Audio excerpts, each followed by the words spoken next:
Sei que há noites em que o silêncio se enche de vozes. Vozes que te lembram de cada erro, vozes que te dizem que você não é suficiente, vozes que outros plantaram, mas que agora soam como se fossem suas. E sei que você sorriu por fora, enquanto por dentro se perguntava se alguém realmente te vê, se alguém realmente te valoriza. Mas hoje, Deus quer te dizer algo, e não se parece em nada com o que você já ouviu. Em Isaías, o próprio Deus declara estas palavras sobre você. Porque aos meus olhos você foi de grande valor, foi honrada e eu te amei. Você ouviu isso? Não diz, será de grande valor quando mudar. Não diz, será honrada quando alcançar algo. Diz, foi. Tempo passado. Deus já decidiu o seu valor. Já assinou a sua identidade. Antes de você fazer qualquer coisa para merecer, Ele já olhou para você e disse, este me importa, esta é valiosa, eu os amo. Essa é a verdade que o mundo não te contou. Essa é a verdade que as vozes do passado tentaram enterrar. E hoje, por meio desta mensagem, você vai descobrir de onde veio o dano, porque acreditou nas mentiras e como começar a se ver como Deus te vê. Ao terminar, você não apenas vai entender o seu valor, vai senti-lo. Mas antes de começar, quero te convidar a fazer algo. Coloque a sua mão sobre o seu coração e declare comigo nos comentários: sou obra-prima de Deus. Meu valor não é definido pelo mundo. Esta declaração marca o início da sua transformação. Fique até o final, porque o que vem pode mudar para sempre a forma como você se vê. Comecemos. Número 1. As vozes que destruíram a sua imagem. Há feridas que não se veem, mas pesam. Às vezes não foi um golpe no corpo, mas uma frase que caiu na alma. Você não serve. Você é um problema. Nunca vai conseguir nada. E o mais doloroso é isto. Essas vozes não ficaram do lado de fora. Elas se instalaram dentro de você e você começou a repeti-las para si mesmo. E essa repetição te cansou, te apagou, te fez duvidar. E embora doa reconhecer, você não está sozinho. Deus te viu e te sustentou. A Bíblia diz isso com uma verdade direta. A morte e a vida estão no poder da língua, e aquele que a ama comerá dos seus frutos. Provérbios 18, 21.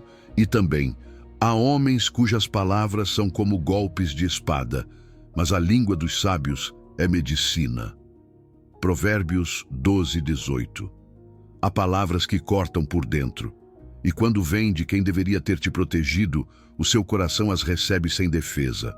Talvez tenha sido um pai que nunca disse, estou orgulhoso de você, ou uma mãe que comparava sem parar, ou um professor que te rotulou, ou um parceiro que te fez sentir que você nunca era suficiente.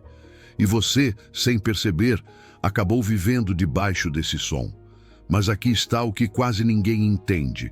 O problema não foi apenas o que disseram. O problema foi que você acreditou e depois repetiu. Cada vez que falhava, a voz voltava. Viu? Eu te disse. Cada vez que alguém não te escolhia, a voz apertava, ninguém vai te amar assim. Cada repetição foi água para essa semente de mentira, e com o tempo, a mentira aprendeu a falar com a sua própria voz. Por isso é tão difícil se valorizar. Você não nasceu se odiando, aprendeu a se olhar através de uma lente quebrada. E se agora mesmo você sente um nó na garganta ao lembrar, está tudo bem. Isso não é fraqueza. É a prova de que essas feridas ainda estão abertas. Deus não te trouxe aqui para te acusar, mas para começar a curar o que outros quebraram. Porque há uma paradoxa que liberta. Muitas das pessoas que mais te feriram também estavam feridas. Falaram a partir da sua frustração, do seu medo, da sua escuridão. O julgamento delas não foi objetivo, mas você o recebeu como se fosse o veredito final sobre a sua vida. Imagine um espelho antigo, rachado. Você se olha nele e vê o seu rosto distorcido. E durante anos acreditou que aquela imagem era você. Não era. O problema não era você. Era o espelho. Esse espelho foram as vozes da rejeição, da zombaria, da comparação, do silêncio onde deveria ter havido abraço. E cada vez que você se olhava nesse reflexo, a sua alma se encolhia um pouco mais, até que você começou a pedir aprovação como se fosse ar. Hoje Deus quer te mostrar de onde veio o dano para curá-lo desde a raiz. Não para que você fique preso ao passado, mas para que recupere a sua voz. Nesta noite, antes de dormir, identifique uma frase que alguém te disse e que se tornou a forma como você fala consigo mesmo. Escreva-a, olhe para ela e diga em voz alta, devagar: esta não é a voz de Deus sobre mim. Depois, respire fundo e faça uma oração simples. Pai, ensina-me a tua verdade. Substitui esta mentira pela tua palavra e cura o meu coração. Esse é o seu primeiro ato de liberdade. Distinguir entre o que você recebeu e o que o Pai diz sobre você. E escute isto, como se Deus estivesse perto do seu ouvido. Meu filho, minha filha, eu estive ali quando essas palavras te atingiram. Vi as suas lágrimas, conheço o seu cansaço. E hoje te digo, o que eles disseram sobre você nunca foi a minha opinião. A minha voz é diferente. Eu não te nomeio pelo seu fracasso, eu te chamo pelo meu amor. Eu não te reduzo à sua ferida, eu te sustento para te curar.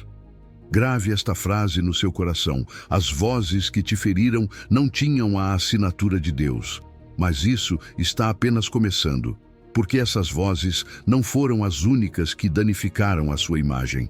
Há outro espelho quebrado que você tem olhado todos os dias sem perceber.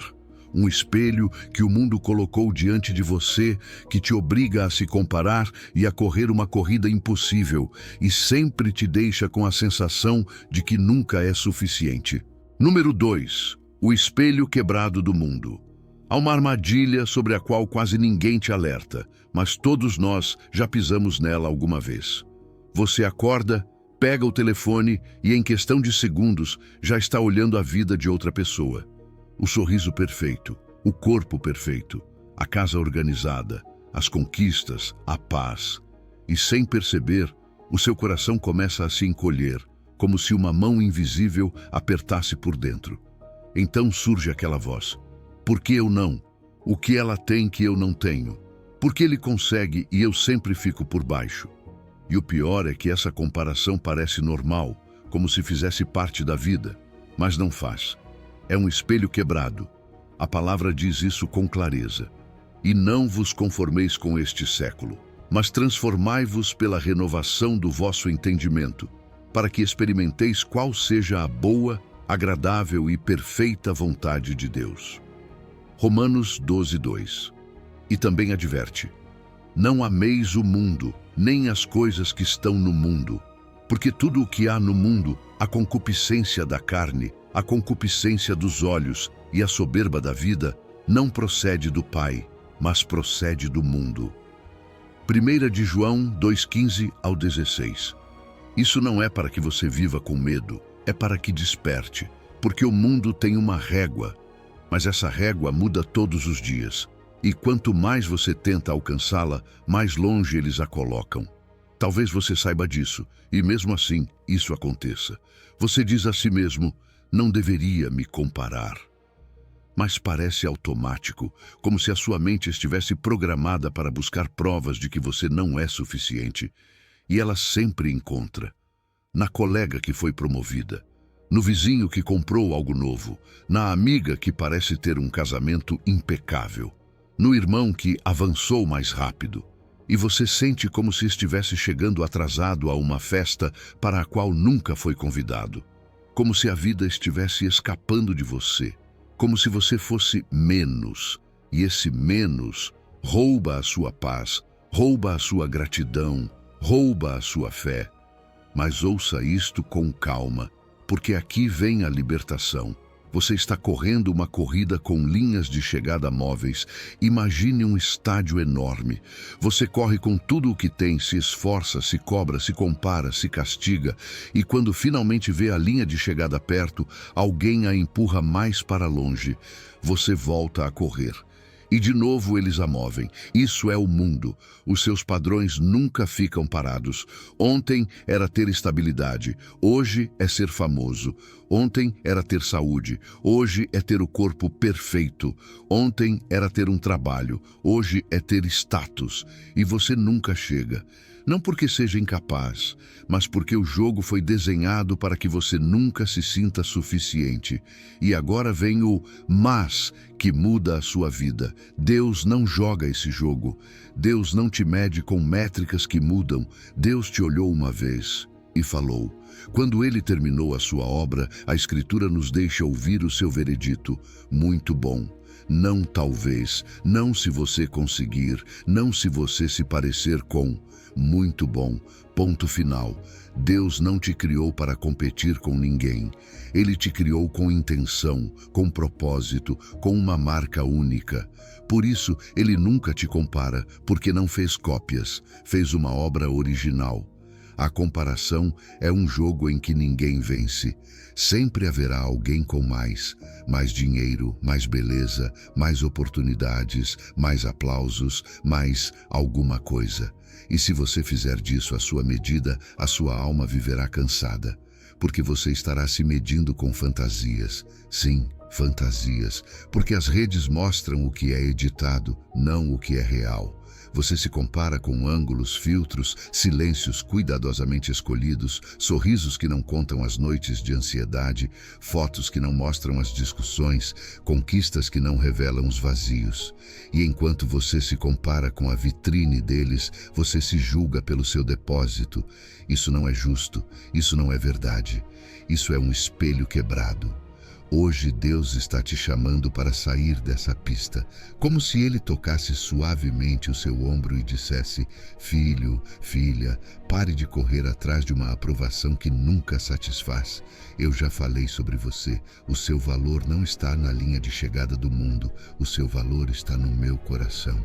E aqui entra a voz do Pai, íntima, firme, sem condenação. Pare de correr. A corrida que você achava que precisava vencer já foi vencida por mim na cruz. Eu não te amo pelo seu desempenho, eu te amo porque você é meu. Eu não te sustento pelo que você conquista, mas por quem eu sou. E quando hoje você se pegar se comparando, faça algo simples, mas poderoso. Pare, respire e diga em voz alta, nem que seja bem baixinho: isto é um espelho quebrado. Eu não vou me medir com fantasias. Deus já disse que eu sou suficiente nele. Depois, tome uma decisão que te proteja, diminua o barulho do mundo e aumente a voz da palavra. Menos minutos de vitrine, mais minutos de verdade. Menos comparação, mais adoração. Menos cobrança, mais descanso em Deus. Grave esta frase como um selo. Não compita em um jogo onde a linha de chegada sempre se move. Porque se as vozes do passado te feriram e o espelho do mundo te distorceu, então a pergunta é inevitável. Como você pode saber quem realmente é? A resposta está em voltar ao começo, ao instante em que Deus te viu pela primeira vez e declarou a sua identidade antes que o mundo colocasse rótulos em você. Número 3. O que Deus viu quando te criou.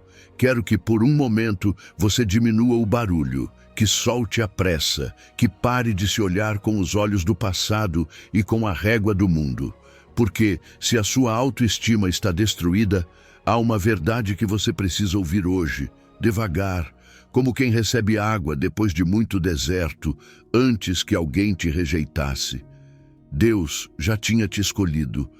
Antes que o mundo colocasse rótulos em você, o Criador já tinha pronunciado propósitos sobre a sua existência. A Escritura diz: pois tu formaste o meu interior, tu me teceste no ventre de minha mãe. Eu te louvo, porque de modo assombrosamente maravilhoso fui feito. Maravilhosas são as tuas obras, e a minha alma o sabe muito bem. Salmo 139, 13 ao 14. E também diz: antes que eu te formasse no ventre, eu te conheci, e antes que saísses da madre, eu te santifiquei. Jeremias 1:5. Essas palavras não são poesia bonita para enfeitar uma parede.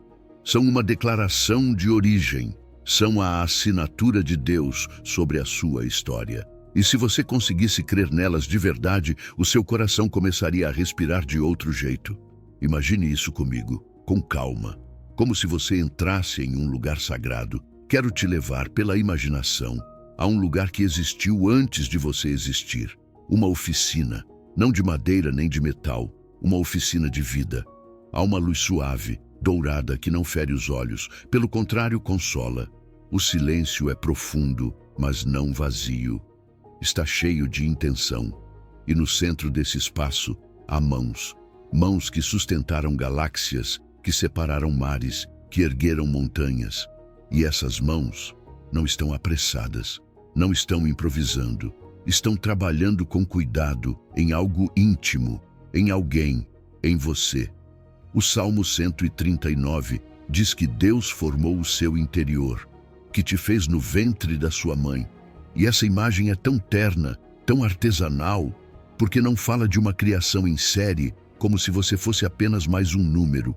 Fala de alguém que tece com paciência, como quem borda um desenho com detalhe, fio por fio. Deus não cria lixo, Deus não cria erros.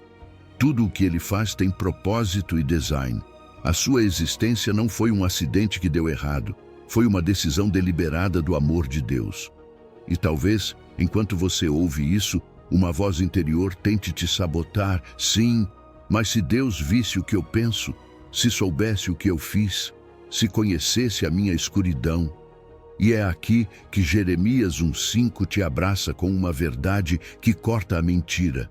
Antes que eu te formasse, eu te conheci. Não diz, eu te conheci quando você se comportou bem. Não diz, eu te conheci quando você se tornou digno. Diz antes, antes do seu primeiro suspiro, antes da sua primeira lágrima, antes do seu primeiro erro. Ele já sabia, já conhecia as suas quedas, as suas noites difíceis, as suas fases em que você se sentiu vazio. E mesmo assim, decidiu te formar. Mesmo assim disse, vale a pena.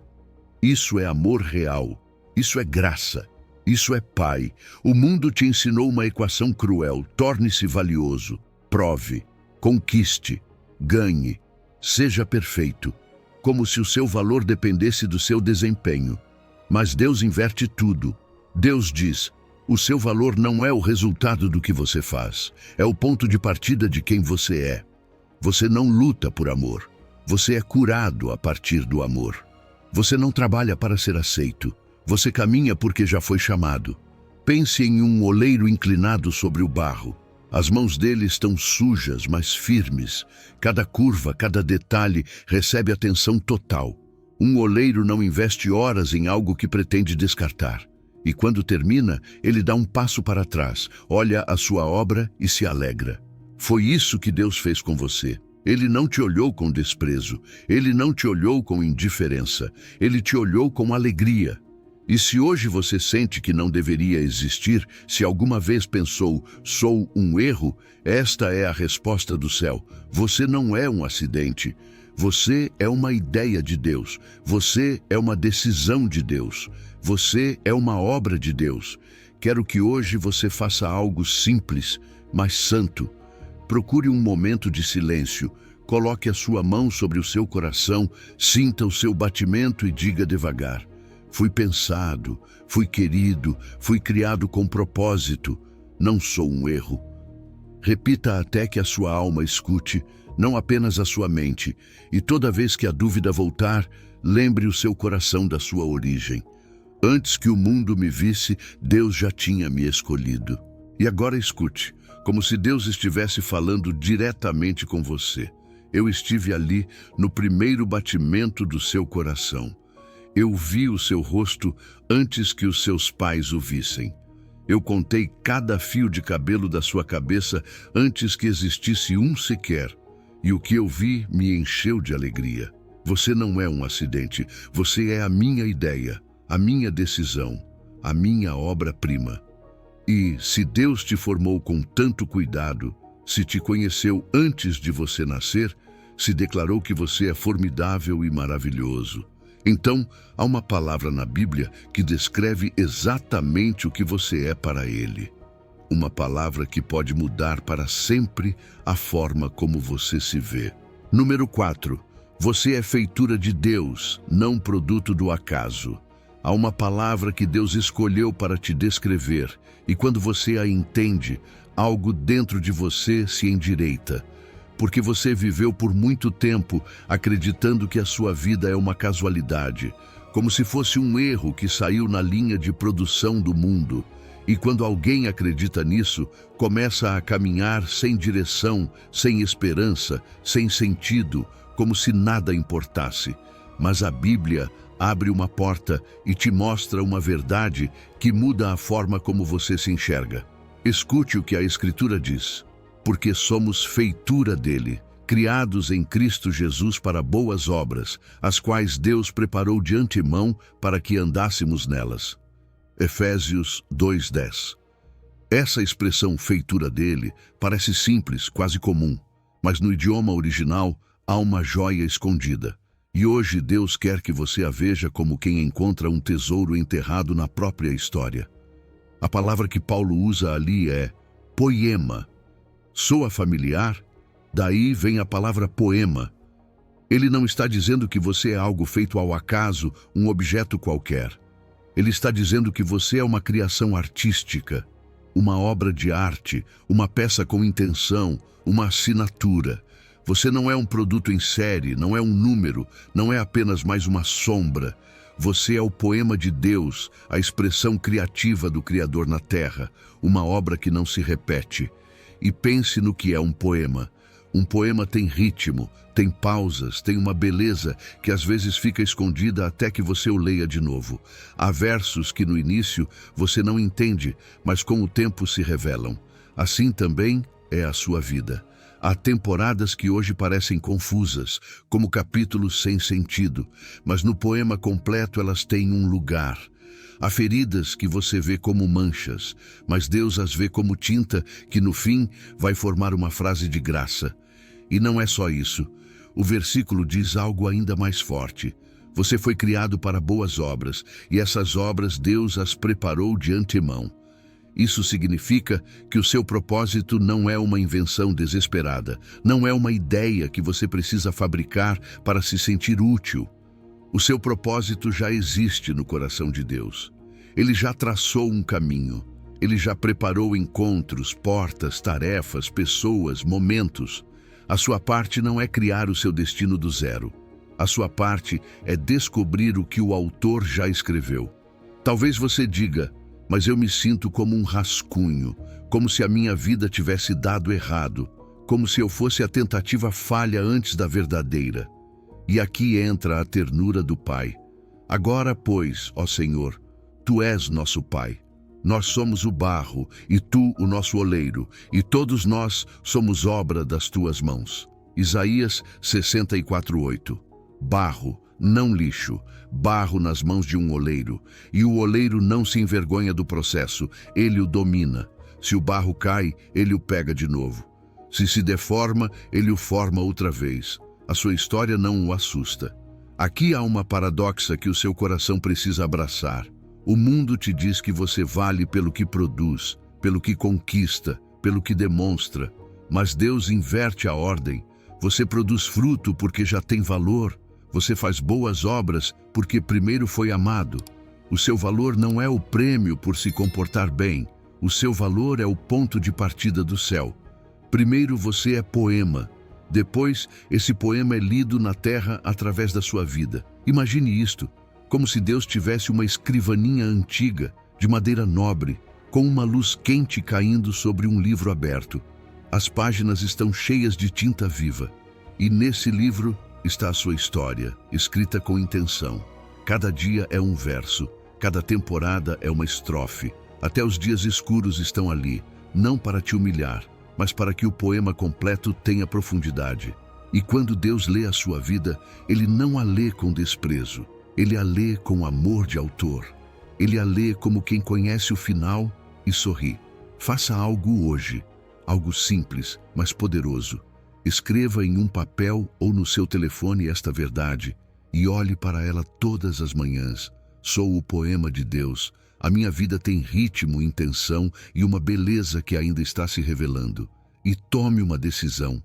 Pare de correr como se tivesse que inventar um propósito para se sentir digno. Em vez disso, peça ao Pai que te mostre as boas obras que Ele já preparou para você.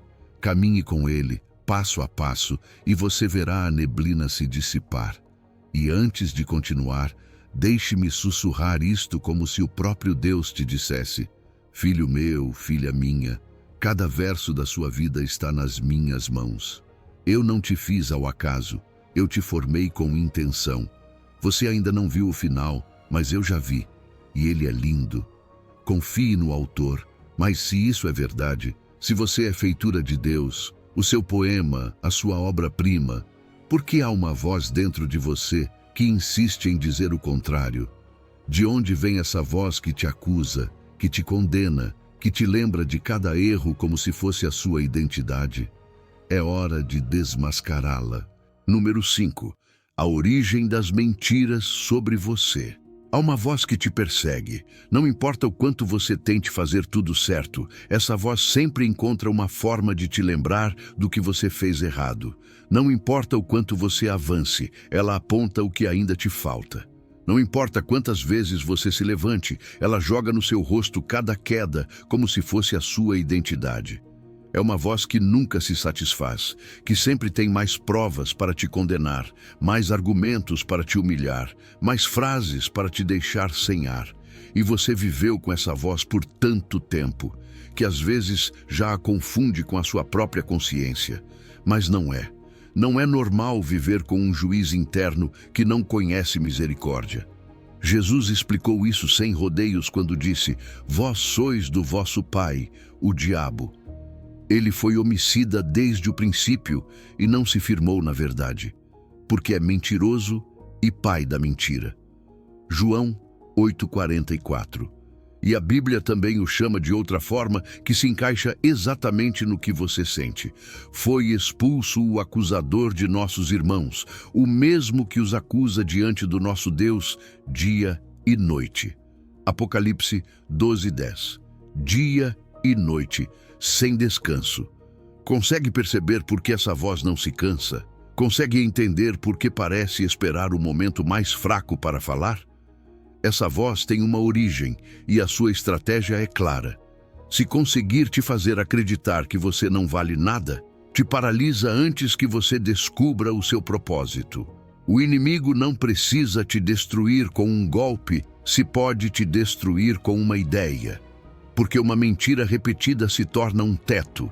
E quando você acredita, não sirvo, não sou digno, não vou mudar, Deus já não me quer, você começa a viver encolhido, pedindo permissão para existir, apagando a sua luz para não incomodar, deixando de tentar, deixando de sonhar, deixando de orar com confiança. E isso é exatamente o que Ele quer.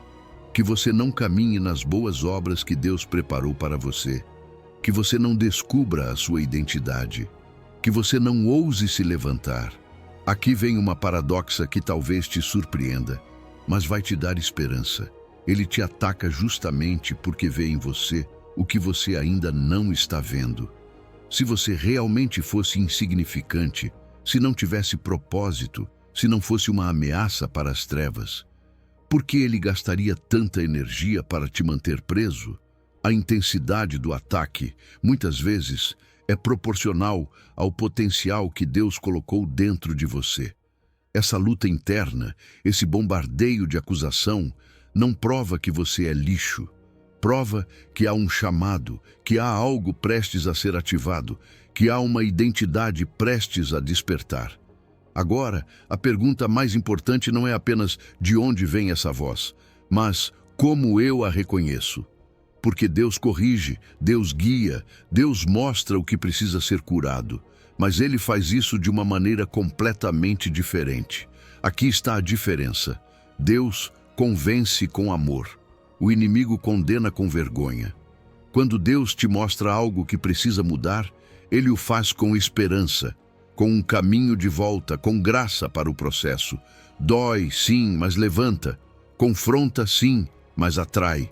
Já a acusação do inimigo te empurra para o canto, te isola, te diz: já é tarde, não há saída. Deus está cansado de você e te deixa olhando para o chão, sem força, sem oração, sem fé. Se a voz te condena sem te dar uma saída, não é a voz de Deus.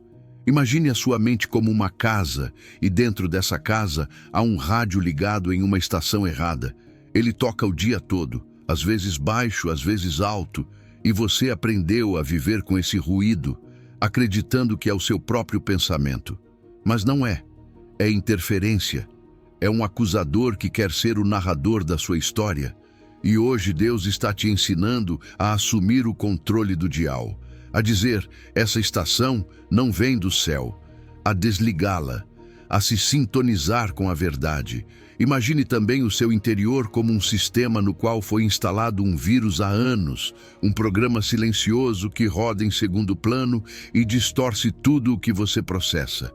Você olha para uma prova e o vírus traduz: fracasso. Você olha para um erro e o vírus sentencia: você nunca vai mudar. Você olha para o seu passado e o vírus grita: vergonha. Mas isso não é a realidade, é uma distorção. E a cura não é se esforçar mais para se sentir melhor. A cura é a verdade de Deus, repetida até que seja mais forte do que a mentira. Faça isto da próxima vez que você ouvir essa voz acusadora. Pare, respire e faça a si mesmo duas perguntas. Essa voz me oferece uma saída ou apenas me condena? Ela me aproxima de Deus ou me afasta dele? Se não há saída, se não há cruz, se não há esperança, então você já sabe o que é. E responda com autoridade, nem que seja em um sussurro: eu te reconheço, acusador. Rejeito a tua mentira em nome de Jesus. Eu não sou o que você diz, eu sou o que Deus diz. Você não está falando ao vento, você está treinando a sua alma a não se ajoelhar diante de uma voz que não tem direito. E escute isto, como se o Pai se aproximasse do seu coração ferido. Eu jamais falo com você para te destruir. Quando o meu Espírito te mostra algo, ele sempre vem com graça para transformar. Não confunda a voz do inimigo com a minha. A minha voz é a que diz: eu te amo. Venha a mim. Há perdão, há esperança, há um novo começo. Essa é a voz que restaura. Essa é a voz que te devolve a dignidade. Essa é a voz que te levanta do chão. Se, em algum momento, essa acusação te levou a pensar que o mundo estaria melhor sem você, não carregue esse peso sozinho. Deus não te criou para desaparecer. Ele te criou para viver. Procure ajuda. Converse com alguém de confiança. Busque acompanhamento pastoral ou profissional. A sua vida é sagrada e a sua dor não é um lugar onde você deva ficar preso. Agora que você já sabe de onde vêm muitas das mentiras, chega a batalha que realmente muda tudo. A batalha entre duas vozes. Entre o que Deus diz sobre você e o que você acreditou por anos. E nessa batalha, embora não pareça, é você quem decide a quem dá o trono. Número 6. O que Deus diz versus o que você acredita. Vou falar com você com honestidade, com carinho, sem máscaras. Há momentos em que você diz: sei o que a Bíblia diz, mas não sinto isso como real para mim. Você lê que Deus dá paz, mas o seu peito continua apertado. Você lê que é amado, mas por dentro se sente sozinho. Você lê que há perdão, mas a culpa não vai embora. E essa distância entre o que você sabe e o que você sente se transforma em um abismo.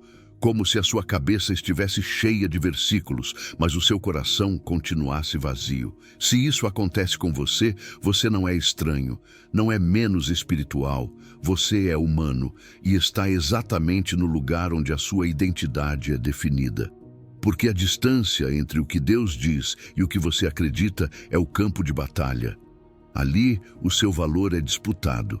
Ali se decide se você vai caminhar como filho ou como órfão. Ali se define se você vai viver encolhido pela mentira ou firme na verdade. E hoje Deus lhe traz um convite claro. Não basta saber a verdade. Há uma ponte a atravessar para crer nela.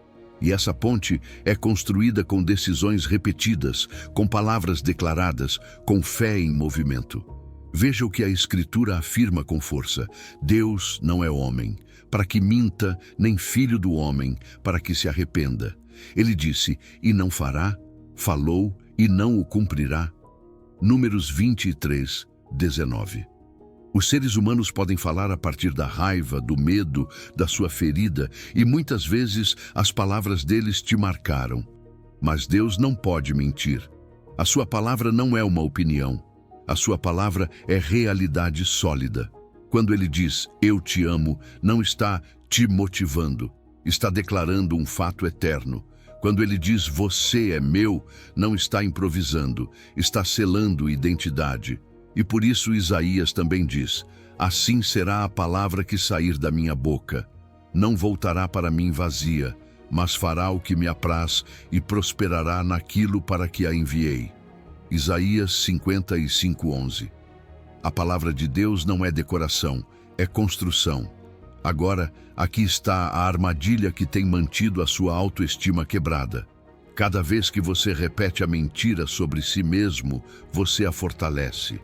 Cada não sirvo, cada sempre falho, cada não sou suficiente é mais um tijolo em um muro que te aprisiona. E quanto mais você repete, mais parece verdadeiro, mesmo sendo falso. Mas o contrário também é verdade. Cada vez que você declara a verdade de Deus, mesmo sem senti-la, a mentira perde poder. Não cai de uma vez, mas enfraquece. Como uma corda velha que vai se desfiando cada vez que você puxa com a verdade. Imagine a sua mente como um tribunal. Há duas vozes atuando como advogados. Uma é o acusador e traz uma pasta cheia de provas contra você. Erros, fracassos, palavras duras, pecados passados, momentos vergonhosos. Ele te mostra tudo isso como se fosse o seu nome. E o outro advogado é a verdade de Deus e também traz provas, a cruz, a graça, as promessas, a fidelidade do Pai, o amor que não muda, a declaração do céu sobre a sua identidade. Ambos falam, ambos apresentam o seu caso e você está sentado na cadeira do juiz. Você decide qual prova aceita como veredito final. A fé, então, não é sentir que algo é verdade. A fé é agir como se fosse verdade, até que o seu coração alcance a sua decisão. Há dias em que as suas emoções vão mentir para você. Vão dizer, hoje você não é amado. Mas a fé responde, mesmo que eu não sinta, Deus já falou. Há dias em que o seu passado vai gritar, você não muda. Mas a fé responde, se Deus me fez novo, eu não sou o meu ontem. Às vezes, você precisa declarar o que não sente para começar a sentir o que declara. Não porque esteja fingindo, mas porque está reeducando o coração com a verdade. Torne isso prático hoje. Identifique uma mentira que você acreditou sobre si mesmo, apenas uma, aquela que mais te persegue. Escreva-a, olhe para ela como se a colocasse sobre uma mesa, sob a luz, e depois procure uma verdade de Deus que a contradiga. Não aguarde só na cabeça, declare-a com a sua boca, 3 vezes, devagar, com autoridade, porque cada declaração é uma semente. E talvez hoje você não veja fruto, mas a palavra de Deus não volta vazia. Ela está trabalhando onde você não vê. Hoje Deus fala diretamente ao seu coração cansado. A minha palavra sobre você não muda conforme o seu estado de espírito. O que eu disse no dia em que te criei continua sendo verdade hoje. Você é amado. Você é escolhido. Você é meu. Hoje você não sente isso, mas isso não muda os fatos. Confie mais na minha palavra do que nas suas emoções. Declare o que você não sente até sentir o que declara. E não porque as suas emoções mandam, mas porque Deus manda. Porque a sua identidade não é decidida por como você acordou, mas pelo que o Pai decretou. Mas ainda há algo mais que Deus diz sobre você. Algo que muda todo o jogo. Você não é apenas amado. Há uma nova posição, uma nova identidade, uma nova realidade espiritual. Você já não é o que era. E quando você entender essa mudança, nunca mais vai se ver da mesma forma. Número 7. Filho, não escravo. A sua nova posição. Escute isto como se fosse um decreto lido em voz alta, porque é. Não é um consolo emocional que depende de como você se sente hoje.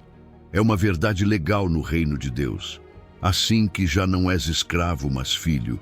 E se filho, também herdeiro de Deus por meio de Cristo. Gálatas 4:7. Você já não é escravo. Tempo passado, posição mudada, identidade transferida. O que você era já não é, e o que agora você é, ninguém pode tirar de você.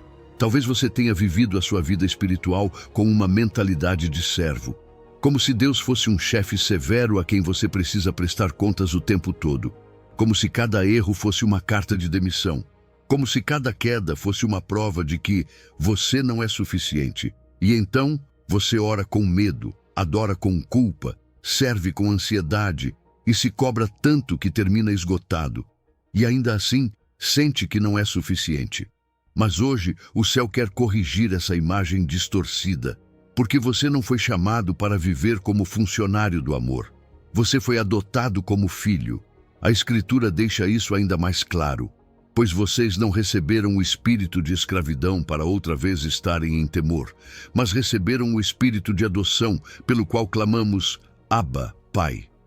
Romanos 8:15. Não espírito de escravidão, não temor outra vez, espírito de adoção.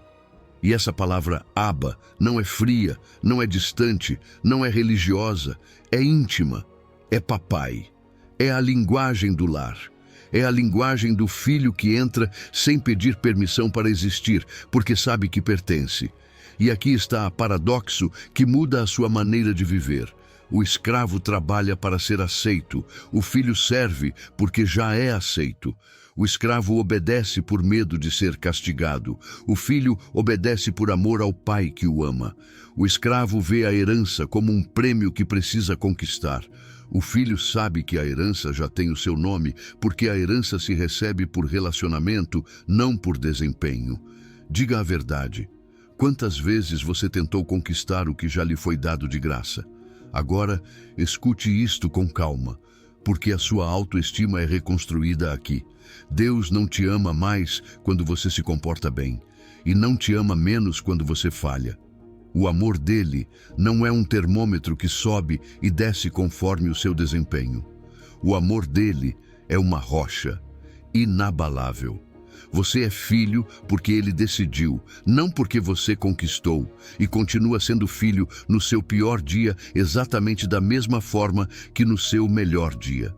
Isso não significa que Deus aprova o pecado. Significa que a sua identidade não é cancelada quando você tropeça. Um filho pode se sujar, mas não deixa de ser filho. Imagine um anel de ouro com o selo de uma família real gravado. Você não colocou esse anel por si mesmo, foi o rei quem colocou. E esse anel declara pertencimento, declara acesso, declara herança. Não importa se hoje você se sente indigno, não importa se ontem você chorou e pensou que não valia nada, não importa se a sua roupa está suja pela batalha. O anel continua no seu dedo, e o anel não mente. Você pertence, você é herdeiro, você é da casa do rei. Talvez o seu coração diga, sim, mas eu não me sinto filho. E é aí que você precisa lembrar do que aprendemos. Fé não é sentir. Fé é se posicionar sobre o que Deus disse, porque o inimigo vai tentar te manter com mentalidade de escravo. Se você falhar, Deus se afasta.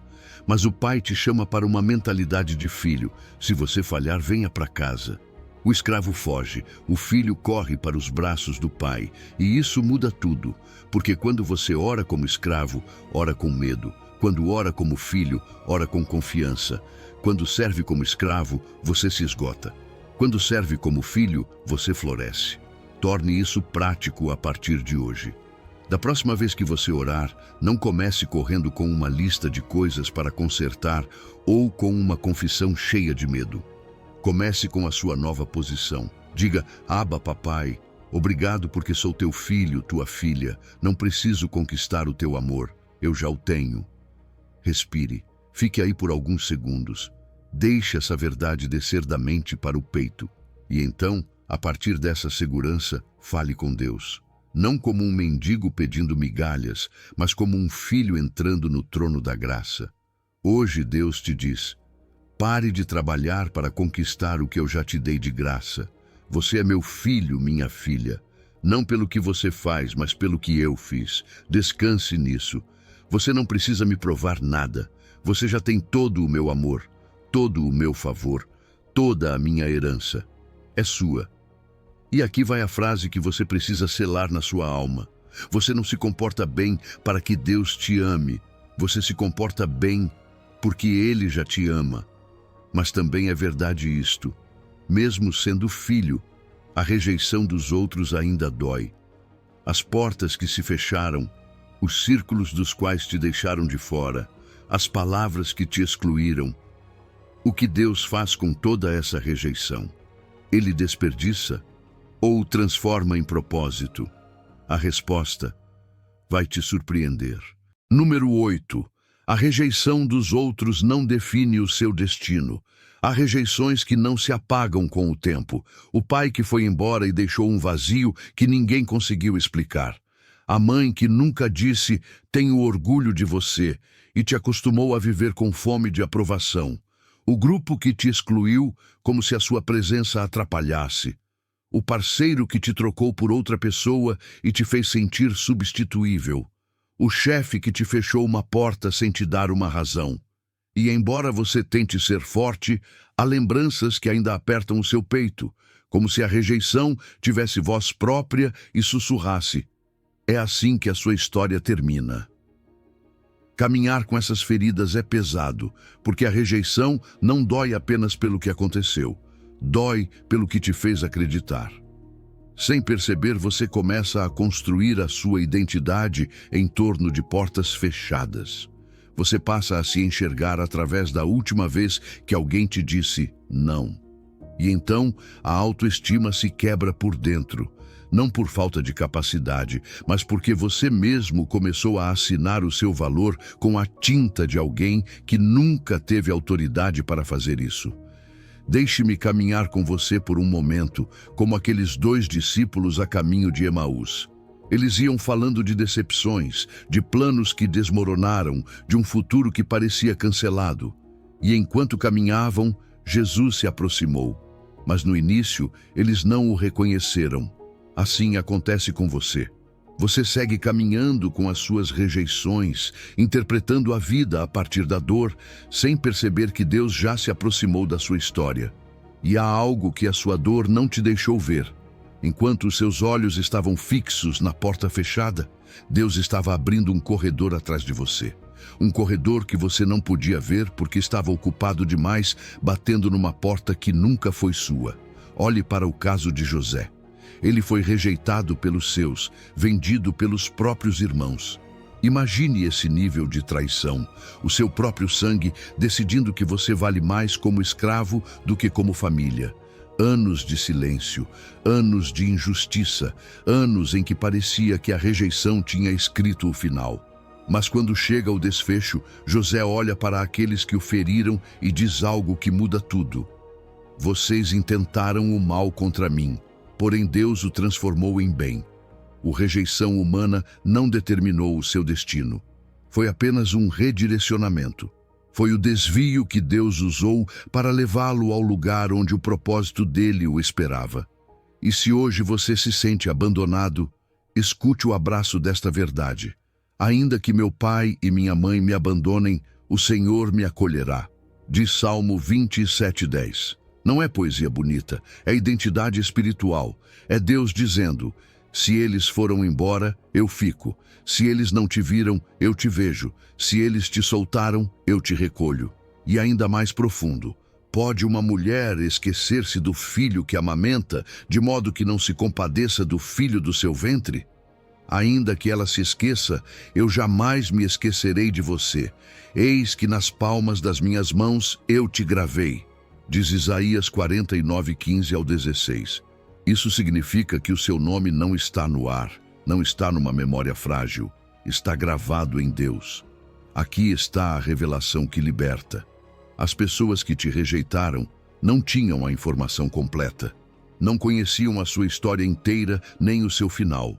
Viram apenas um capítulo e acharam que aquilo era todo o livro. Mas Deus tem o livro completo. E Ele diz que o seu valor não é definido pelo mundo nem pelos seus fracassos. É definido por Ele. E Ele diz que você é a sua obra-prima. A rejeição humana não tem o selo do céu. Não tem a assinatura de Deus. É a opinião limitada de pessoas limitadas, tomada num momento, com as próprias feridas, com os próprios filtros. Imagine uma porta que se fecha com um golpe seco. O som ecoa no seu coração. Você fica ali, olhando para a madeira, perguntando-se o que fez de errado. Mas se você se virasse, veria algo que não tinha notado. Um corredor iluminado que antes não existia. Uma nova rota. Um por aqui de Deus. Às vezes, o maior favor do Senhor vem disfarçado do pior rejeição humana. Não porque Ele se alegre com a sua dor, mas porque Ele protege o seu destino. Há portas que não se abrem porque atrás delas não havia vida, havia estagnação. Há lugares onde a sua alma iria minguar e Deus te tirou a tempo. Hoje faça algo simples e santo. Escolha uma rejeição que ainda te dói. Escreva-a na sua mente com clareza, sem maquiagem, e abaixo, como uma declaração que quebra correntes, diga: essa pessoa não tinha autoridade para definir o meu valor. Somente Deus assina a minha identidade, e Ele diz que eu sou suficiente no amor dele. Você não precisa mendigar aceitação em mesas onde te trataram como sobra. Você pertence ao Pai. E se em algum momento essa ferida te levou a pensar que a sua existência não pesa, que o mundo estaria melhor sem você, pare agora mesmo. Essa ideia não vem do céu. Fale hoje com alguém de confiança e busque ajuda profissional se precisar. Deus não te criou para desaparecer. Ele te criou para restaurar. A sua vida tem propósito, mesmo quando o seu coração não sente isso. Hoje, Deus te diz: eu estava ali quando fecharam aquelas portas para você. Eu vi as suas lágrimas, eu senti a sua vergonha, mas também vi o que você não podia ver, o caminho que eu estava preparando para você. Aquelas portas fechadas não foram o meu castigo, foram a minha proteção, foram o meu redirecionamento. Confie em mim. O corredor que eu abri é melhor do que qualquer porta que fecharam para você. E agora, talvez você perceba que não carrega apenas a rejeição dos outros. Talvez carregue algo ainda mais pesado, os seus próprios erros, as suas próprias quedas. E aqui vem uma pergunta que pode te libertar. O que Deus faz com as suas cicatrizes? Elas te desqualificam ou Ele as transforma em testemunho? Número 9. As cicatrizes não te desqualificam. As cicatrizes que você não mostra não estão na pele, estão na memória. Estão naquela lembrança que te visita quando você está sozinho. Estão naquela decisão que você tomou na escuridão e que ainda queima por dentro. Estão em palavras que você disse e que não pode recolher. Em oportunidades que desperdiçou. Em relacionamentos que feriu. Em promessas que quebrou. E cada vez que você se lembra, surge aquela voz fria, dura, que parece ter todo o seu histórico na mão e o lê sem misericórdia. Já é tarde para você. Dano demais, quedas demais. Deus pode usar outros, mas não alguém tão quebrado quanto você. E o pior é que, às vezes, essa voz não grita, sussurra, e por isso parece verdadeira. Mas deixe-me dizer algo a você com ternura e firmeza.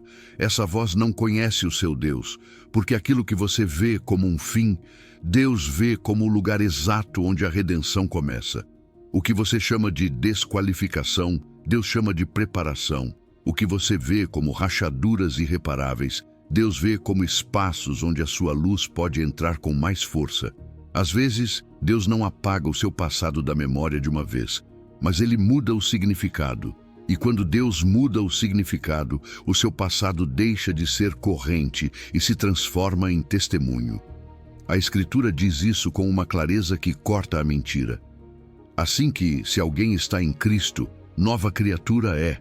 As coisas velhas já passaram, Eis que tudo se fez novo. 2 Coríntios 5,17. Não diz melhorado, não diz consertado aos poucos, diz novo. E você pode dizer, mas eu me sinto velho por dentro, eu me sinto manchado. E aí entra outra promessa que parece impossível, mas é de Deus. E vos restituirei os anos que foram consumidos pelo gafanhoto, pela locusta, pelo pulgão e pela lagarta. Joel 2,25. Restituir é devolver, é recuperar, é redimir o tempo que parecia perdido. Deus não apenas perdoa, Deus reconstrói. Olhe para Pedro. Pedro negou Jesus 3 vezes, não uma, 3. O mesmo Pedro que tinha dito, eu vou contigo até a morte, acabou dizendo, não o conheço, e fez isso diante de pessoas. Foi uma queda pública, vergonhosa, dolorosa. Se você tivesse estado ali, talvez pensasse, pronto, este homem ficou marcado para sempre. Mas Jesus, depois de ressuscitar, não o chama para humilhá-lo, chama para restaurá-lo, e aquele que negou, ele transforma em pedra para edificar. A quem Deus escolheu para pregar a primeira grande mensagem da Igreja Nascente? A Pedro. Porque Deus não procura currículos perfeitos, Ele procura corações disponíveis. E olhe para Davi. Davi cometeu adultério, Davi encobriu, Davi causou dor, Davi errou de uma forma que nós chamaríamos de irreparável. Mas quando Davi se quebranta, quando se arrepende de verdade, Deus não o descarta como lixo. A Bíblia chega a chamá-lo de homem segundo o meu coração. Como isso é possível? Porque Deus não está dizendo que Davi foi perfeito. Deus está dizendo que Davi, mesmo quebrado, soube voltar. E isso é o que o céu honra, o coração que retorna, o espírito contrito, a alma que não desiste. Agora quero que você veja isso com uma imagem. No Japão existe uma arte antiga chamada kintsugi. Quando uma peça de cerâmica se quebra, o artesão não a joga fora, não a esconde, não a cola tentando esconder a rachadura. Ele a restaura com ouro, preenche cada fratura com uma mistura brilhante e a cicatriz fica visível. Mas já não é vergonha, é beleza. A peça acaba se tornando mais valiosa do que antes, porque a sua história está ali, transformada. É isso que Deus faz com você. Ele não vem fingir que você nunca se quebrou. Ele vem pegar o que está quebrado e preenchê-lo com a sua glória. Ele não é especialista em esconder rachaduras. Ele é especialista em redimi-las. As suas cicatrizes não te desqualificam. Elas te qualificam, porque provam que você sobreviveu. Provam que você continuou respirando quando achou que não conseguiria. Provam que a sua história não terminou na queda. E mais, as suas cicatrizes te dão uma linguagem que outros precisam. Há pessoas presas agora mesmo no vale de onde você saiu. Há almas que estão onde você esteve. E quando você fala, não fala a partir da teoria. Fala a partir de ter chorado. Fala a partir de ter caído. Fala a partir de ter sido levantado. As suas cicatrizes podem se tornar ponte. O seu testemunho pode ser a corda que tira alguém do poço. Hoje faça algo simples, mas profundo. Pense em uma cicatriz do seu passado, uma que ainda te envergonha, e diga em voz alta, mesmo que a voz fale: esta cicatriz não me desqualifica. Deus pode enchê-la de ouro e usá-la para a sua glória. Depois, decida algo. Em vez de usar o seu passado como condenação, comece a usá-lo como altar. Um lugar onde você diz, aqui Deus me encontrou. Aqui Deus me levantou, aqui começou a minha nova história. E escute isto, porque é para você. Não tenha vergonha das suas cicatrizes. Eu também tenho cicatrizes. Estão nas minhas mãos, nos meus pés, no meu lado. E elas são a prova de que o amor verdadeiro deixa marcas. As suas cicatrizes são a prova de que você sobreviveu. E eu vou usá-las para curar outros. Mas ainda há uma pergunta que o seu coração precisa responder, não na teoria, mas agora mesmo. Como Deus te vê neste instante? Não no seu pior dia, não no seu passado mais escuro, não no seu futuro ideal. Hoje, com tudo o que você carrega, com tudo o que você sabe sobre si. Como Ele te olha? Essa resposta é o centro de toda esta mensagem.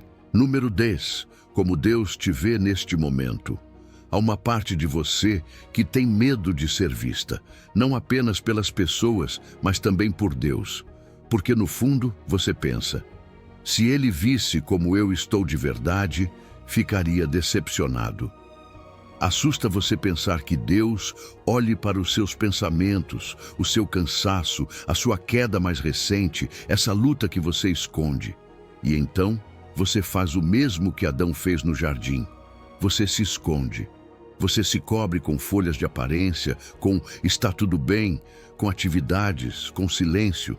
Mas hoje Deus te faz a mesma pergunta. Onde você está? Não porque Ele não saiba, mas porque quer que você saia do esconderijo e volte para o seu abraço. Ouça esta palavra devagar. O Senhor está no meio de ti, poderoso para salvar. Ele se deleitará em ti com alegria, descansará em seu amor, se regozijará sobre ti com cânticos. Sofonias 3:17. Pare. Deus se alegra em você. Ele não apenas te tolera, Ele se alegra.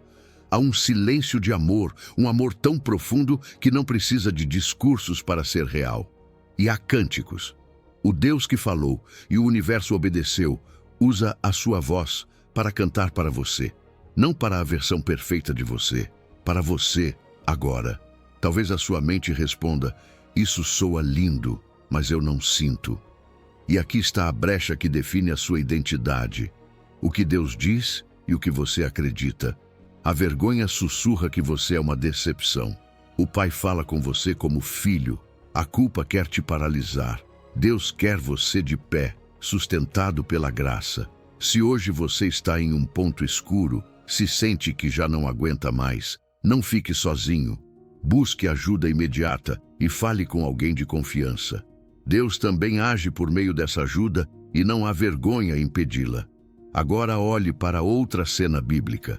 E estando ainda longe, o seu pai o viu, e foi movido de misericórdia, e correu, e lançou-se ao seu pescoço, e o beijou. Lucas 15:20. Imagine o caminho empoeirado. Você vem cansado, com a roupa rasgada da jornada, com palavras ensaiadas. Não mereço nada, deixa-me ser como um trabalhador. E ao longe, você vê uma figura saindo da casa. Ele não cruza os braços, não prepara reprovações. Corre em sua direção enquanto você ainda está longe. Antes que você explique, antes que se castigue com palavras, você já está em seus braços. Você vê o que há em seus olhos. Não há nojo, não há eu te avisei. Há alívio, há alegria, há amor. Essa é a postura de Deus em relação a você neste momento. Ele não espera que você melhore para te amar. O seu amor te levanta para mudar. Você acreditava que primeiro precisava se limpar para se aproximar. Mas o Evangelho diz o contrário. Você se aproxima para ser limpo. Você não vem com méritos, vem com necessidade. E Deus não despreza um coração quebrantado. Ele o recolhe. Neste exato instante, com tudo o que você carrega e com tudo o que ninguém sabe, Deus não te olha como um projeto fracassado. Ele te olha como filho. E se a sua autoestima está destruída, se o seu espelho interior só te mostra defeitos, hoje o Pai te empresta o dele. Veja-se a partir do olhar dele. O olhar dele não oscila conforme o seu desempenho. Ele não te ama mais quando você acerta, nem menos quando falha. O seu amor é uma rocha. A sua misericórdia é um lar para o qual você pode voltar. Hoje Deus te diz, meu filho, minha filha, pare de se esconder. Eu te vejo, vejo a sua batalha, a sua vergonha, o seu cansaço. E o que eu vejo não me afasta, me move a te abraçar. Meus olhos sobre você não são olhos de juiz, são olhos de pai. Venha, você não precisa fingir, não precisa agir como forte. Deixe-me te carregar. Deixe-me cantar para você a canção que escrevi para você. Você é a minha alegria. Você é meu. Fique um momento em silêncio. Respire. Imagine o rosto dele te olhando com ternura. E decida isto. Hoje você não volta para o esconderijo. Hoje você dá um passo em direção à luz. Porque Deus não espera que você chegue. Ele corre em sua direção enquanto você ainda está longe. E agora que você sabe como Ele te vê, há algo prático que vem depois. Como fazer com que esta verdade se enraize dia após dia, com o que você escolhe crer e com o que você declara a cada manhã, sempre. Número 11. Declarar a verdade, até que o seu coração acredite. O mundo promete mudanças instantâneas, como se o seu coração fosse um interruptor que liga e desliga. Mas o reino de Deus funciona com outra lógica.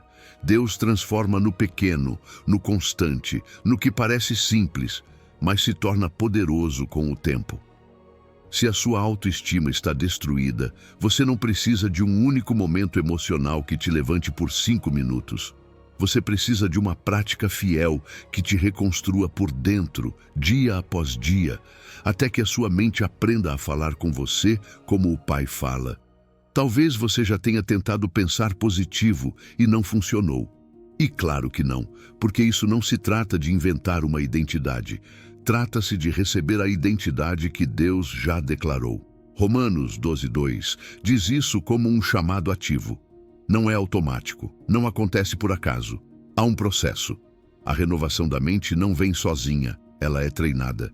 E sim, no início, a emoção protesta, porque as emoções se acostumaram a viver sob mentiras antigas. Mas as emoções não são rainhas, são mensageiras. E às vezes mentem quando foram feridas. Ouça o que diz a Escritura. Assim, a fé vem pelo ouvir, e o ouvir pela palavra de Deus. Romanos 10:17. Há um segredo escondido aí. Não diz que a fé cresce pelo sentir, nem por entender tudo, nem por nunca falhar. Diz pelo ouvir. Isso significa que aquilo que você escuta repetidamente vai formando o seu mundo interior. Por isso, tantas feridas se tornaram verdade para você, porque você as ouviu muitas vezes. As palavras que disseram a você, as rejeições que te marcaram, as acusações que te perseguiram, repetiram-se tanto que pareciam fatos. Mas hoje, Deus te entrega uma ferramenta, que o seu ouvido volte a ouvir, não a mentira, mas a sua palavra saindo da sua própria boca. Josué 1:8 confirma: não se aparte da tua boca este livro da lei, antes medita nele dia e noite. Meditar na ideia bíblica não é apenas pensar, é murmurar, repetir, ruminar como quem alimenta a alma. Há algo profundamente espiritual em declarar. Quando os seus lábios se alinham com a verdade de Deus, o seu interior começa a se ajustar. É como se Deus estivesse reescrevendo o roteiro da sua identidade, usando a sua voz como instrumento. Não se castigue se no começo parecer estranho. Você não é hipócrita por declarar o que ainda não sente. Isso não é falsidade, isso é fé. A fé não é negar a sua dor. A fé é decidir que a dor não terá a última palavra. As suas emoções foram treinadas por anos de evidência parcial. Deus está te treinando com evidência eterna. Você não está dizendo, sou forte porque nunca caio. Você está dizendo, sou amado porque Deus disse. E isso muda tudo. Imagine um campo seco, duro, rachado pelo sol. Assim se sente a mente quando viveu sob vergonha. Chega o lavrador com o arado e parece inútil. A terra quase não se move. Mas ele passa uma vez, e outra, e outra. A cada passada, o sulco se marca um pouco mais. No início é pequeno, mas se torna caminho. E quando a chuva chega, a água não se perde. Ela corre pelo sulco que já foi preparado. Isso mesmo você faz quando declara a verdade. Está cavando novos sulcos na sua mente para que a graça flua. O que hoje é difícil, amanhã será natural. Por isso, não espere se sentir valioso para declarar. Declare até sentir. Você acende uma lanterna e dá passos mesmo que ainda esteja escuro, porque a luz aparece enquanto você avança. Diga com a sua boca, com calma, mas com autoridade: sou filho de Deus, sou a sua obra-prima. O meu valor não é definido pelo mundo nem pelos meus fracassos. Deus me ama com amor eterno. Não sou escravo do passado. Não sou o que o acusador diz. Sou o que o meu Pai declara. Diga devagar. Diga como quem rega uma semente. Diga mesmo que você trema por dentro. Faça isso todas as manhãs, como disciplina de amor próprio santo. Escreva uma única declaração e coloque-a onde os seus olhos a encontrem ao acordar. Respire e repita-a 3 vezes. Não como superstição, mas como treinamento. Se um pensamento antigo voltar durante o dia, não discuta com ele por horas. Responda com a verdade. Não lute com a escuridão. Acenda a luz. E hoje Deus te sussurra. Cada vez que você declara a minha verdade sobre você, eu a respaldo com o meu poder. As suas palavras alinhadas com as minhas não voltam vazias. Eu estou reparando o seu espelho. Eu estou curando a sua memória. Continue. Você não está fingindo. Está reconstruindo. E você vai superar tudo, porque eu estou com você. Se em algum momento você sentir que a dor te sobrecarrega e surgirem pensamentos de se machucar ou de desistir, não lute sozinho. Busque ajuda imediata no seu país ou fale agora com alguém de confiança. Pedir ajuda não é falta de fé, é coragem, e Deus também sustenta por meio de pessoas. Continue declarando, continue cavando o sulco. A transformação nem sempre se sente como um relâmpago. Muitas vezes se sente como uma nova voz que finalmente começa a soar mais forte do que a antiga. E essa voz é a verdade. Número 12. Perdoar a quem te fez sentir sem valor. Sei que há nomes que, quando surgem na sua mente, o seu corpo reage antes das suas palavras. A mandíbula se contrai, o peito aperta, a respiração muda. Há rostos que não estão presentes, mas continuam vivendo na sua memória, como se ainda estivessem falando com você.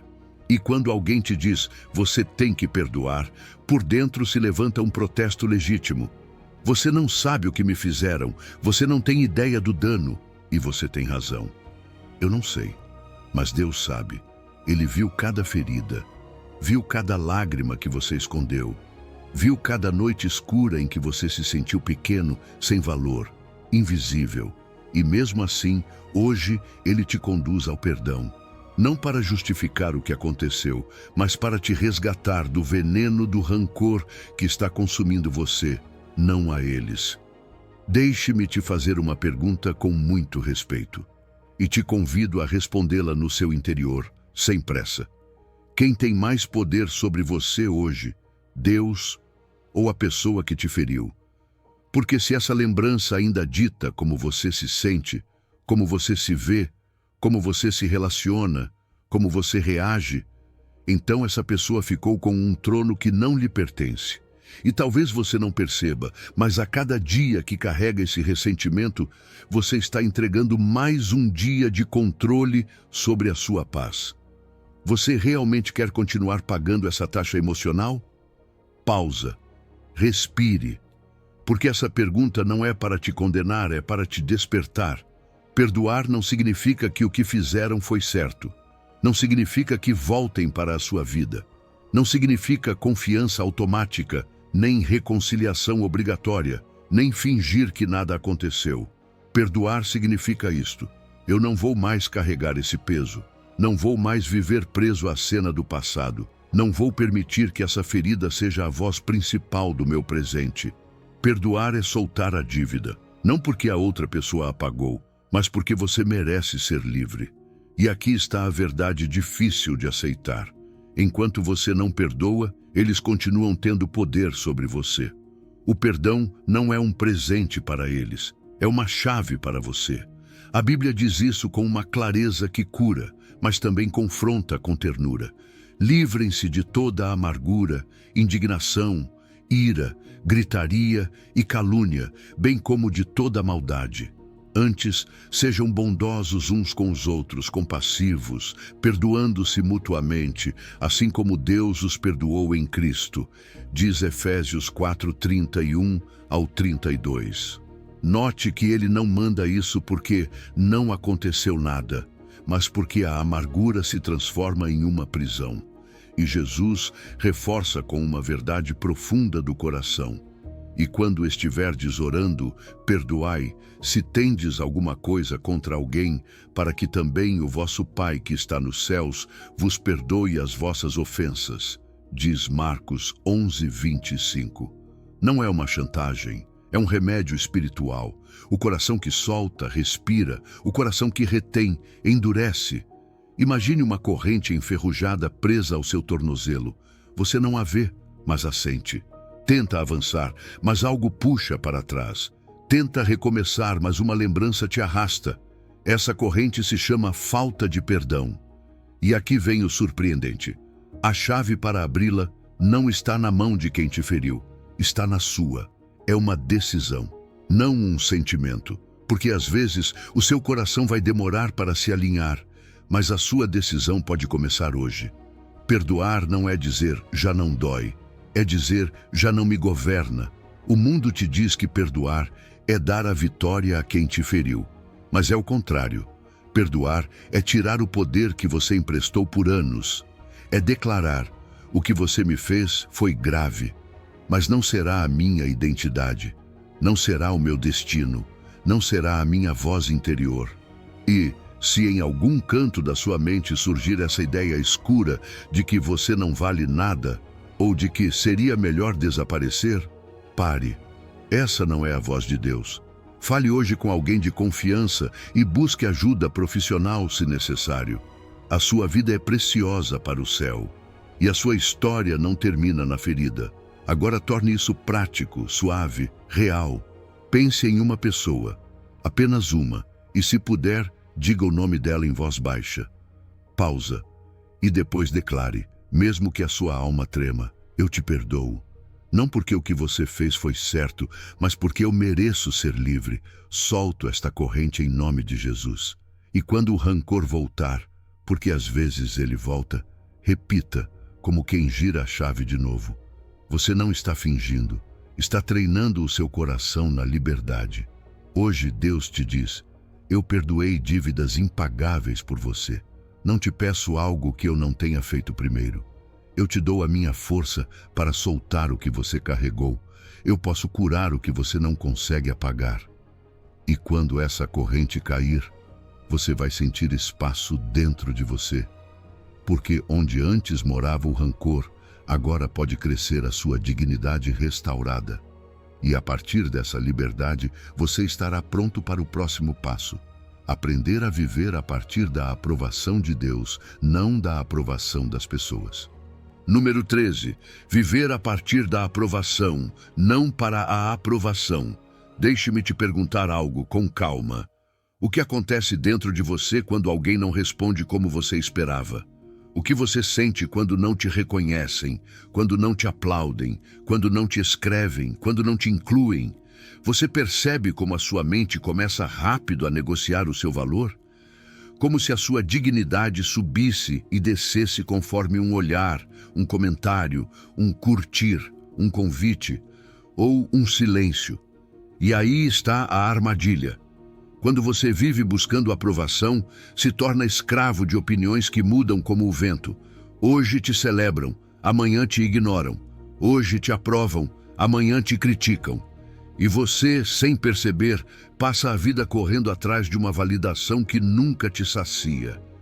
A Bíblia confronta isso com uma pergunta direta, quase como se a colocasse diante do seu rosto para te despertar.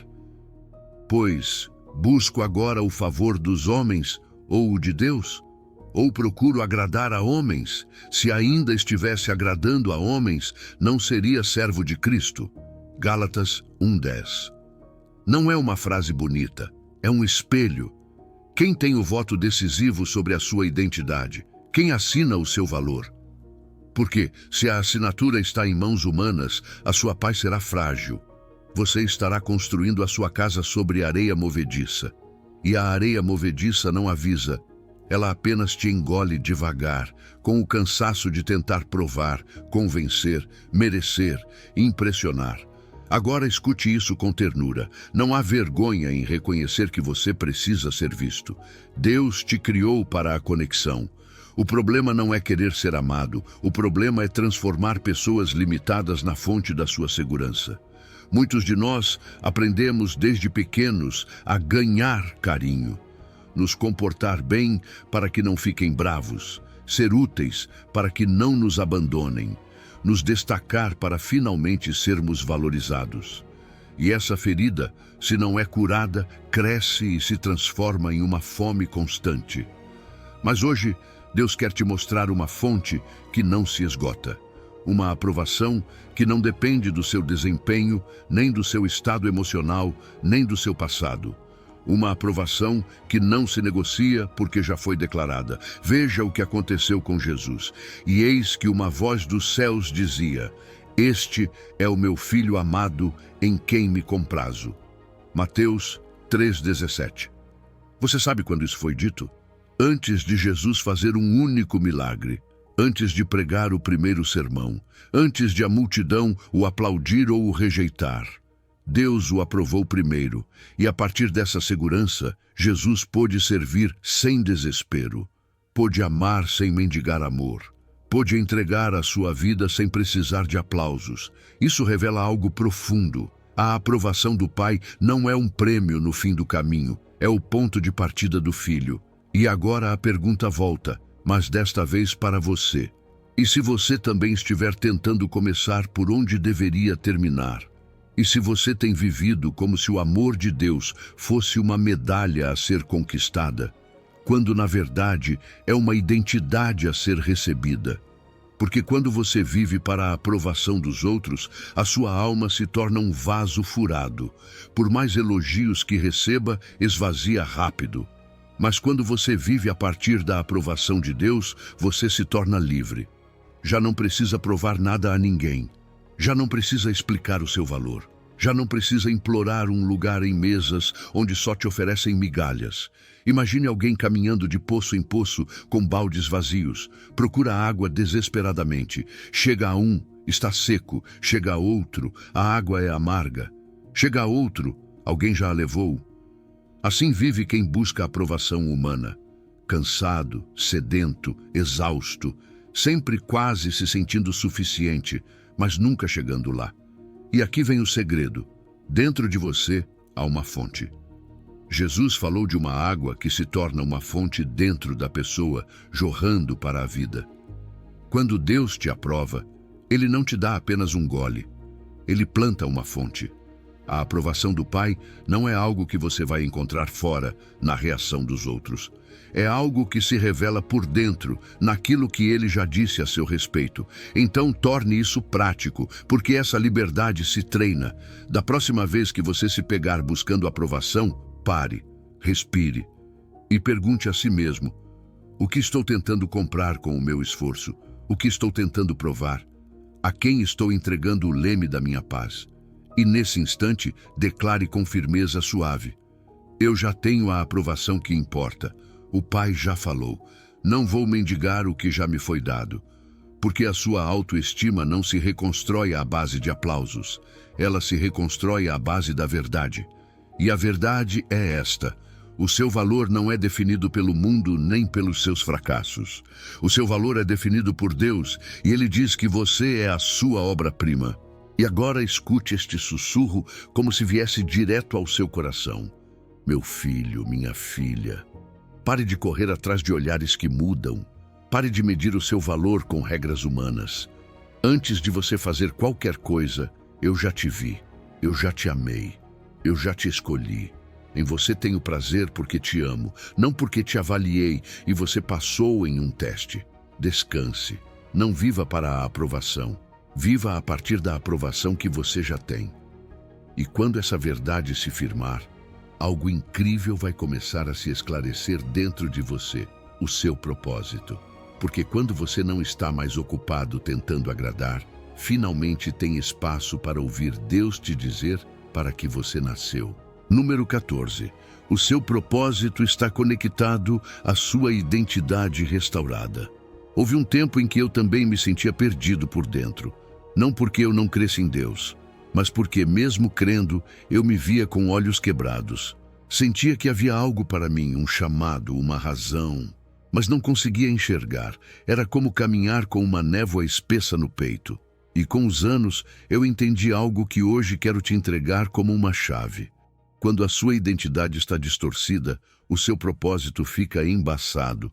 Não porque Deus não o tenha preparado, mas porque você não se acredita capaz de carregá-lo. E se você não acredita que tem valor, sempre vai pensar que não tem nada a oferecer. E você não é o único. Há milhões de pessoas que acordam, trabalham, sobrevivem, seguem, mas no fundo sentem uma pergunta silenciosa que não se cala. Para que estou aqui? E o mais triste é que muitos buscam a resposta começando pelo lugar errado.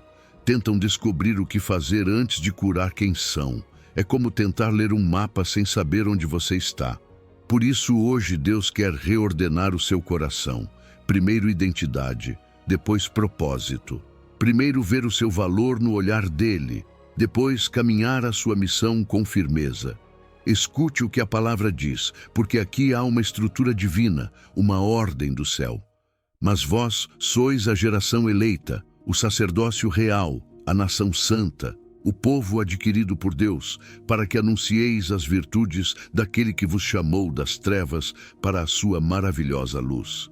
1 de Pedro 2,9. Percebe? Primeiro Deus declara quem você é. Geração eleita, sacerdócio real, nação santa, povo adquirido.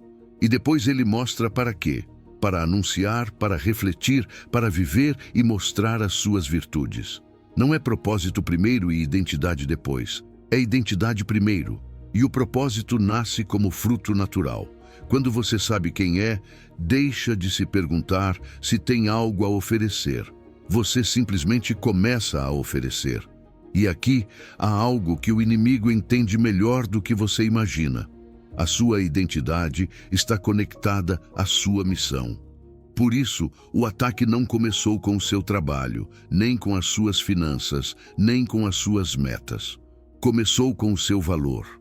Começou com frases que te fizeram se sentir menor. Começou com rejeição, comparações, vergonha. Porque se ele consegue fazer você se ver pequeno, você fica parado. Se consegue fazer você se ver inútil, você se esconde. Se consegue fazer você se ver indigno, você desiste antes de começar. O inimigo não precisa destruir o seu propósito. Basta convencer você de que não é ninguém. Mas Deus te diz hoje, isso termina agora. Porque ele já havia pensado em você antes, como também nos escolheu nele antes da fundação do mundo. E em amor nos predestinou para filhos de adoção por Jesus Cristo. Efésios 1, 4 e 5. Antes de você falhar, antes de te ferirem, antes de te apontarem, ele já tinha te escolhido. A sua história não começou com a dor. A sua história começou com uma decisão do Pai. E quando essa verdade entra, algo se ajusta por dentro. Você deixa de viver como um acidente e começa a viver como uma intenção. Quer conhecer o seu propósito?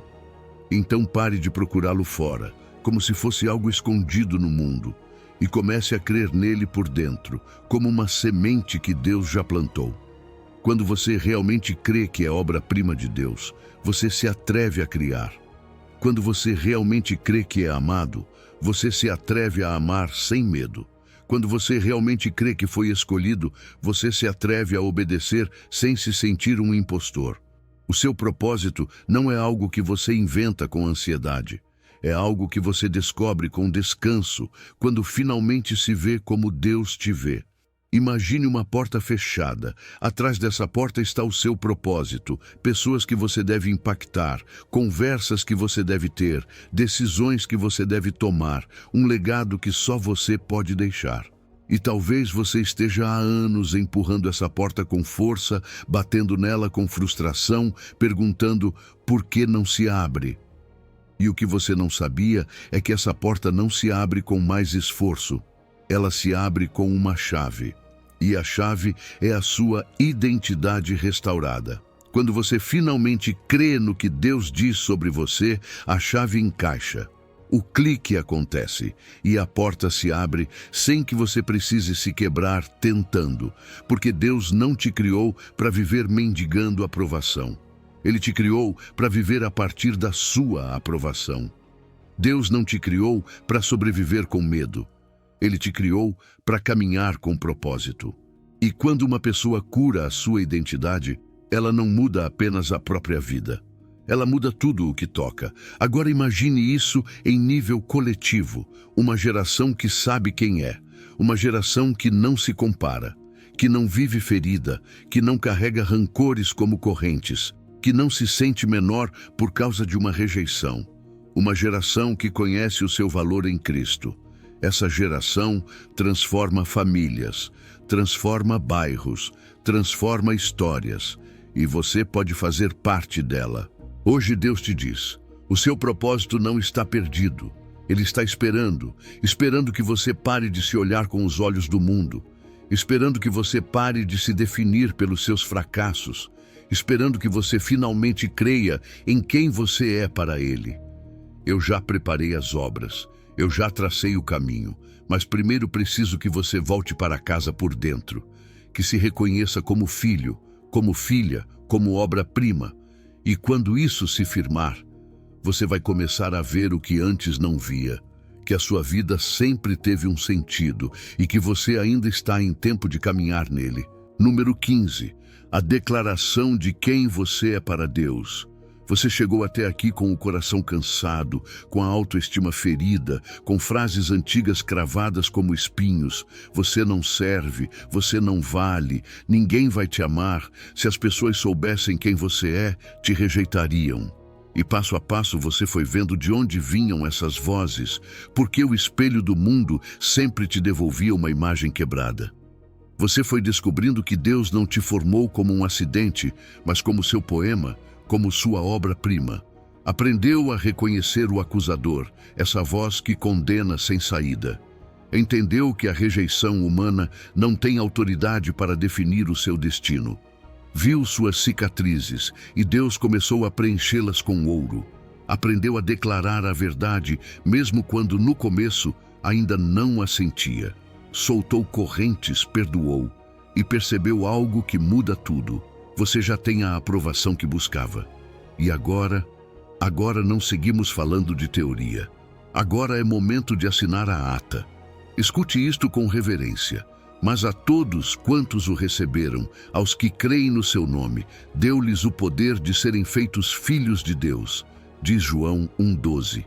Poder, direito, autoridade espiritual. Não é uma emoção, é um decreto do céu para quem crê. E veja o que a Escritura confirma. Vede que grande amor nos tem concedido o Pai, a ponto de sermos chamados filhos de Deus. Por isso, o mundo não nos conhece, porque não o conheceu a Ele. Diz 1 de João 3,1. Há um amor que não se parece com o amor humano. Um amor que não muda quando você falha. Um amor que não vai embora quando você se quebra. Um amor que não te define pelo seu pior dia, mas pela aliança dele com você. Há um documento no céu com o seu nome. Sim, com o seu nome. Uma certidão de nascimento espiritual. Não escrita com tinta humana, mas selada com sangue santo. E nesse documento não aparece o que te disseram, não aparece o que te gritaram, não aparece o que te fizeram acreditar nas suas noites mais escuras. Não diz insuficiente, não diz fracasso, não diz rejeitado, não diz descartável. Diz Filho de Deus, filha do Altíssimo, amado antes da fundação do mundo, escolhido, redimido, restaurado, valioso. E ninguém pode anular essa certidão, nenhum comentário, nenhuma traição, nenhuma perda, nenhum erro, nenhuma queda, porque não foi assinada por pessoas, foi assinada pelo Rei. E agora quero te convidar a um mini rito simples, mas poderoso. Se puder, coloque a mão sobre o seu coração, sinta o seu batimento. Aí, esse batimento é prova de que Deus quis você vivo hoje, que a sua história não terminou, que ainda há propósito na sua respiração. E desse lugar, do seu coração, vamos declarar: Não importa se as suas emoções ainda discutem. Declare como fé, declare como aliança, declare como quem toma o seu lugar no reino. Você está pronto? Você está pronta? Então repita comigo em voz alta ou por dentro, mas com peso, com verdade, com dignidade. Sou obra-prima de Deus. Fui pensado, amado e criado com propósito. O meu valor não é definido pelo mundo, nem pelos meus fracassos. Ele é definido pelo meu Pai Celestial. Sou filho, sou filha do Rei. Não sou o que me disseram, sou o que Deus declarou. As minhas cicatrizes são testemunhos de sobrevivência. Os meus erros não me desqualificam. Eu tenho a aprovação que importa. E nenhuma voz pode mudar isso. Em nome de Jesus. Amém. Sinta o que acabou de acontecer no mundo espiritual. Não é teatro. Não é apenas motivação, é um ato de identidade. É como se você tivesse pegado uma caneta e assinado um documento com o seu nome e o selo de Deus. Guarde isso no seu coração. Tire-o sempre que as mentiras quiserem voltar. Leia-o ao acordar se for necessário, porque o que você declarou não é um desejo, é a realidade do céu. E o céu sempre tem a última palavra. Hoje, torne isso prático.